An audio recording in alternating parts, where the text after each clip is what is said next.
దేశ రాజధాని ఢిల్లీలో భారీ అగ్ని ప్రమాదం జరిగింది. మాలవియా నగర్లోని లెమన్ గ్రీన్ రెస్టారెంట్లో మంటలు చెలరేగిన ఘటనలో 21 మంది చనిపోయారు.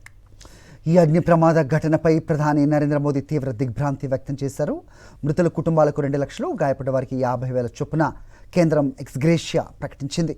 గాయపడ్డవారు త్వరగా కోలుకోవాలని ప్రధాని మోదీ ఆకాంక్షించారు.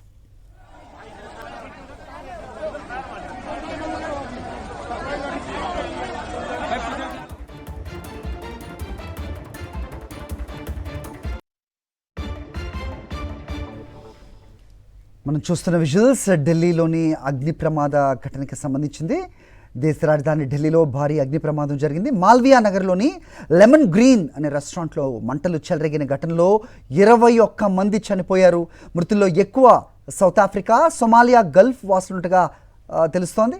షార్ట్ సర్క్యూట్తో రెస్టారెంట్లో మంటలు చెలరేగాయి. ఉదయం 8:50 ఆ సమయంలో రెస్టారెంట్ బేస్మెంట్లో మొదలైన మంటలు తర్వాత పై అంతస్తులకు వ్యాపించాయి.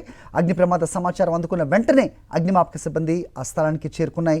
పోలీసులు, రెస్క్యూ సిబ్బంది కలిసి సహాయక చర్యలు చేపట్టాయి. సిబ్బంది శ్రమించి 11 మందిని రక్షించారు. అగ్ని ప్రమాదం మొదలైన బేస్మెంట్లో చిక్కున్న 3 గాయాలయ్యాయి. వారిని చికిత్స కోసం స్థానిక హాస్పిటల్కి తరలించారు. पीछे वालों में पीछे वालों में